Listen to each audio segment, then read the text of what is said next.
Dr. Stevens speaks to a meeting of scientists and demonstrates to them an unprecedented discovery that can turn the whole world upside down. In front of them is water teeming with harmful bacteria. But after adding his mixture, the composition of the water changes sharply, and after the end of the reaction, the polluting reagent disappears. The scientific community applauds, realizing all the prospects of such an important discovery. Stevens shows people a liquid in a flask that once contained cancer cells from a human liver. But his nanotechnical mixture worked on it and turned the infected tissues into healthy ones. This evokes admiration from those present and many questions from journalists. Stevens explains that nanotechnology deals with objects measured in nanometers. The doctor managed to create a device the size of a molecule that enters a diseased cell and changes it. The fact is that they are programmed to recognize abnormal cells in order to cure them. Now they will be able to rid the human body of all the defects of imperfections and disease, and human will have a God complex.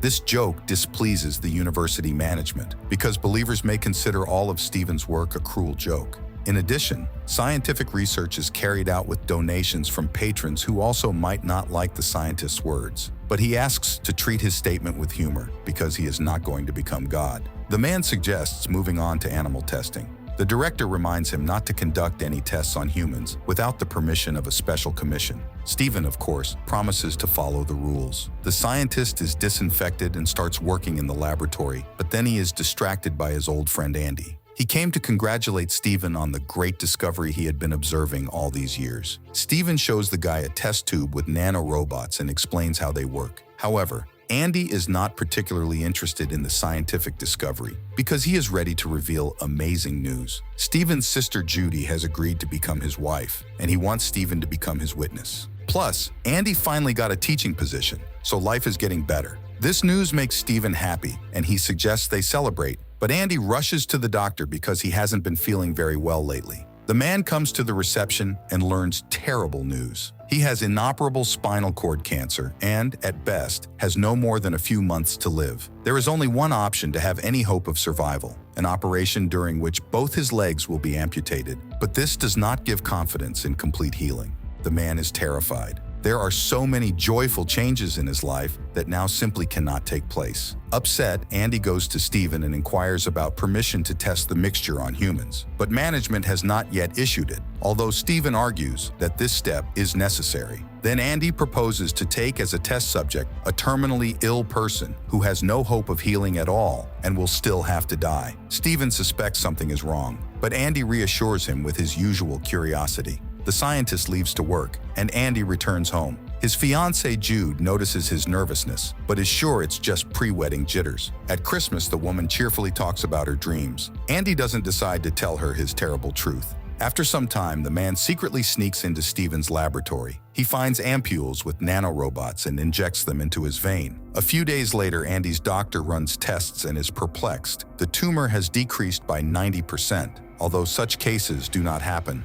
Very soon, he will be in complete remission. The woman is confused. She has never seen cancer patients heal on their own. Judy is surprised by his tirelessness. And one morning, Andy suddenly realizes that he no longer needs glasses. He rushes to Stephen and informs him of this, as well as the fact that he was forced to break into his laboratory. The scientist is worried with this news, as he suspects that the robot's activities will not stop there. In addition, he, as a developer, may end up in prison for illegal testing, and he can forget about financing new projects. Therefore, he is forced to deactivate the actions of nanorobots in his friend's body. But when Andy reveals his missing appendicitis scar, the scientist agrees to take a chance and put the man under close observation. After this, Stephen subjects his friend to a series of tests, and it turns out that Andy's body has become extremely resilient. He is now able to stay underwater for a very long time and run huge distances without signs of fatigue. His vision and hearing have become hypersensitive. The guy enjoys playing sports and dreams of championship titles. But Stephen reminds us of the need to maintain secrecy. He says that his nanorobots are a team that is subordinate to a common goal, which is why the process goes so harmoniously. Then Andy conducts a healing experiment right in front of the scientist. He burns his hand until it blisters and watches with joy as the new skin immediately heals the damage, and a computer model of his body shows movement of nanorobots towards his hand.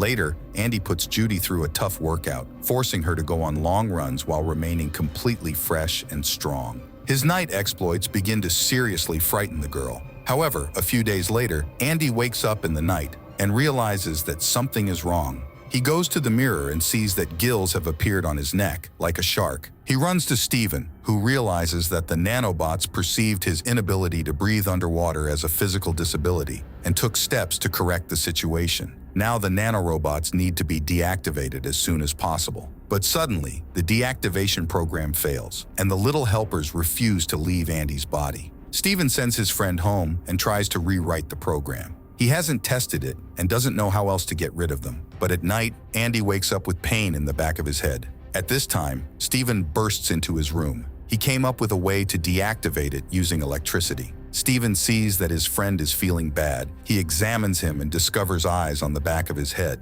The men go to the laboratory where Steven connects electrical wires to Andy's body because it is impossible to use poisons or radiation since the person will not survive. Andy's body is shaken by convulsions, after which the guy's heart shuts down. Frightened, Steven rushes to him, but suddenly his friend comes to life. He admits that he feels terrible, but really hopes that the nanorobots are dead. But Steven refutes this hope. Small creatures are multiplying rapidly, and what will happen next is even scary to imagine. Several days pass. Andy feels even worse. He cannot eat, and the sounds cause attacks of pain. He says goodbye to Judy over the phone and never leaves the room again. Concerned, Steven runs to him and learns that after attempting to kill the nanobots with an electric shock, Andy's ribs are reinforced with additional longitudinal ribs, and stinging glands appear on his skin, like those of a jellyfish. He is now invulnerable to electricity and medical intervention. Andy refuses to ask for help from Steven's colleagues because then everyone will know what he did to himself. And most importantly, Judy will see him like this. In desperation, Andy stabs a knife into his chest, but right before Steven's eyes, the knife comes out of his body. The wound heals, and he is revived. Now the man, who 2 weeks ago was dying of cancer and wanted to survive at any cost, curses his life. He asks Steven to give him the maximum dose of electricity and burn his body. The friend refuses for a long time, but eventually agrees to fulfill the demand. Andy constantly blames himself for everything that happened. Steven turns on the device. Andy dies and immediately comes back to life. Steven turns the device to maximum, causing Andy's body to catch fire and char. Steven says goodbye to the body and destroys all the ampules with nanorobots, and then sets the laboratory on fire and leaves. After some time, Judy collects the things of her deceased husband and accidentally cuts her finger with glass from a photograph. She runs to get the patch, but suddenly sees it healing right before her eyes. Over millions of years, man has become an almost ideal animal. But you cannot rush a process that has taken so much time from nature, otherwise you can burn in the creation fire.